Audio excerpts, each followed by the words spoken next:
Yo guys, what's up? This is Coro and welcome back din sa ating channel. So for today, ang di-discuss ko is isang layer 2. So which means built siya in another chain. So for example, meron tayong Arbitrum, which is a layer 2 built on Ethereum. So chain in another chain. So this project is called Solaxi. So this layer 2 is built on Solana naman. So unlike other chains, gaya ng binanggit ko kanina na Arbitrum, Optimism, Base, sila is built on ETH or Ethereum. Ito naman is built on Solana. So tara check natin ano nga ba si Solaxi. Pero syempre guys, disclaimer lang bago ko umpisahan yung ating video with Solaxi. Gusto ko lang sabihin sa inyo na hindi ako financial advisor, kaya lahat ng sasabihin ko is hindi financial advice. And at the same time, hindi ako affiliated dito sa project na pag-uusapan natin and hindi siya SEC registered. Lastly, always bago kayo mag-invest sa mga ganitong project, always do your own research kasi lahat ng investment natin sa mga crypto projects is risky. So with that said, tara umpisahan natin ang video natin with Solaxi. So yun guys, as you can see, ito yung kanilang Twitter. So hinanap ko to, meron silang 73k followers. Actually, yung following ko, wala masyado naka-follow sa kanila bukod kay Indep. So if ever kilala nyo si Indep, pwede nyo check yung channel niya if ever meron siyang video about dito kay Solaxi. So ito yung kanilang mismong main website. So ang focus ng ating video is yung kanilang pre-sale. So meron silang pre-sale right now which is 55M na yung na-raise nila, sabi nila yan, 55M. Tapos 1 Sol X or yung mismong token nila is equal to $0.001766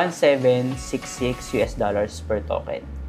So yung pre-sale nga nila mag-end in 2 days and 17 hours. So siguro kapag pinanood nyo itong video na to is around mga 2 days na lang or less.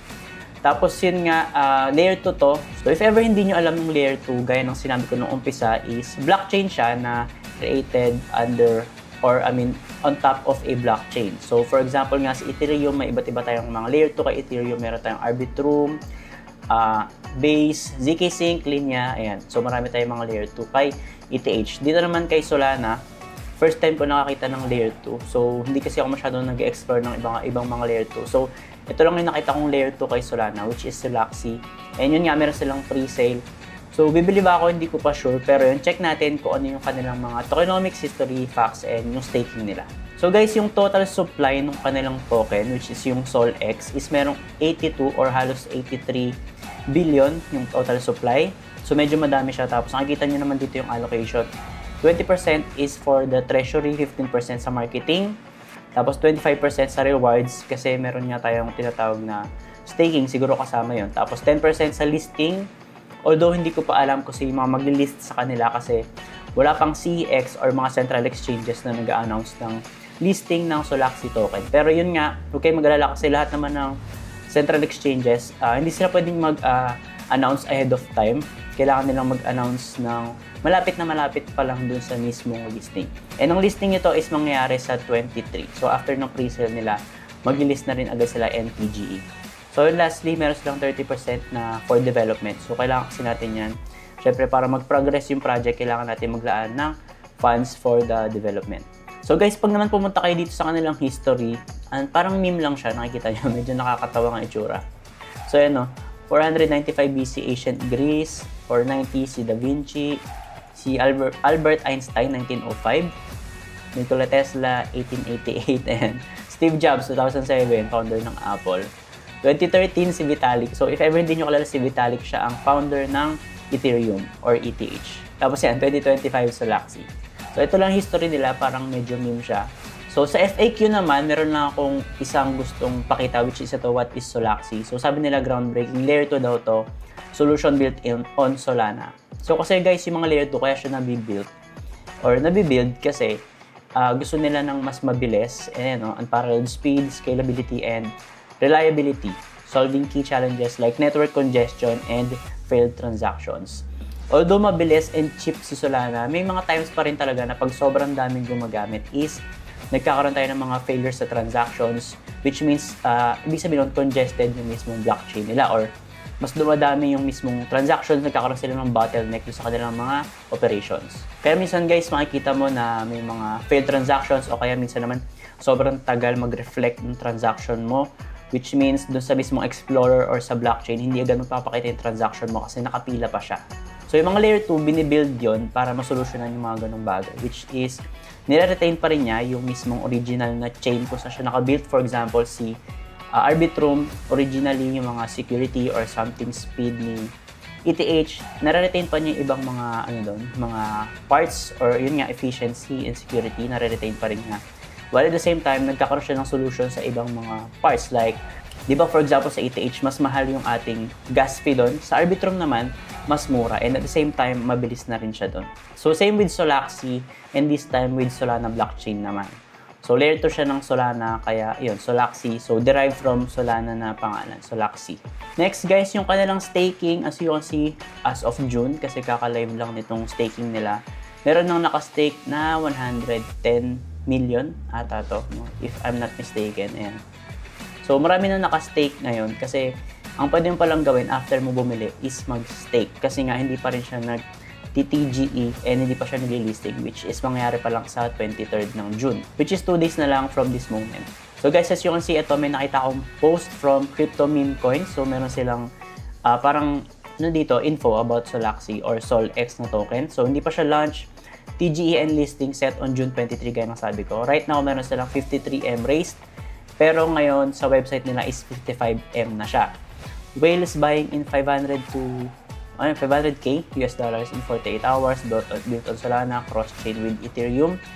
Testnet Explorer, Bridge, and Staking already live, which is, nakita ko to guys, ito, pakita ko sa inyo yung Explorer nila. Ito guys, yung Explorer. So Explorer, if ever hindi nyo alam or newbie pa kayo sa crypto, ito yung, dito natin makikita yung mga transactions natin. Kasi nga, sa blockchain, lahat dito is transparent, decentralized. Makikita mo dito yung mga transactions. So if ever meron kang transaction, dito mo siya makikita sa mismong Explorer. Pero syempre, hindi mo makikita lahat ng transaction dito. Depende na lang kung saan chain ka nag-transact. So for example, sa Arbitrum ka nag-transact. So makikita mo yung transaction mo sa Arbitrum na Explorer. Dito naman guys, sa Solaxi, lahat ng Solaxi na transactions, dito mo makikita. And then guys, yung bridge. So syempre, kailangan natin to kasi hindi ka magkakaroon ng funds sa Solaxi chain kapag hindi ka nag-bridge. So dito makakapag-bridge tayo. So pwede ka mamili dito from Ethereum, Solana DevNet, Solana. So right now, 4 pa lang yung pwede mong pagpilian. So either sa Ethereum mainnet or Solana mainnet or dun sa Solana DevNet and Solaxi testnet. So from there, pwede kang mag-bridge papunta sa Solana, Solaxi testnet, Solana DevNet, and Ethereum. So wala pa dito yung mismo mainnet ni Solaxi, pero check natin after few days siguro after ng launch is magkakaroon na dito. Kasi syempre malalaunch na yung mismong mainnet ng kanilang chain, which is si Solaxi nga. And by the way guys, lastly no, bago ko end yung video, ito papakita ko sa inyo, meron silang mga dev updates. As you can see, pag pumunta ka dito sa main website nila, tapos click mo itong dev updates, tapos mag-scroll down ka sa baba, meron silang dev update from December 27 up to present. Ayan. So, December 27, 2024. Ayan. As you can see, nagbi-build talaga sila. So, pwede mong click yung read more if ever interested ka.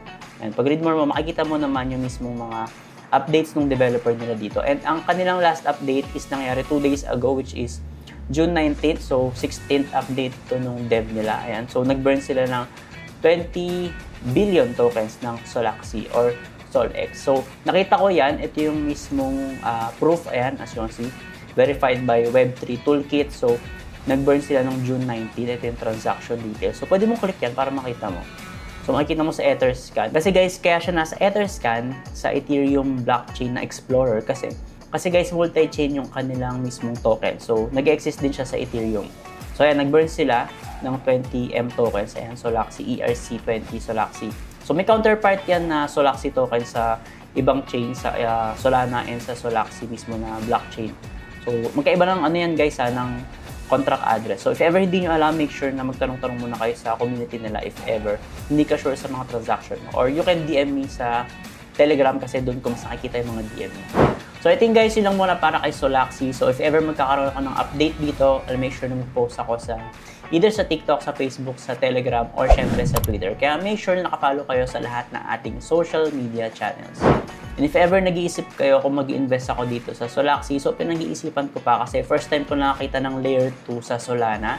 So baka if ever no, kahit mag-spare ka dito ng kahit mga $10 lang or something, baka medyo mag times 5 siya or times 10. Kasi hindi natin alam kasi Like I said, first time ko makita ng layer 2 or baka hindi lang ako aware sa ibang layer 2 ng Solana. Pero yun, wala pang masyado nagbo-boom na layer 2 when it comes to Solana blockchain. So yun guys, update na lang tayo and see you sa next video. Ingat!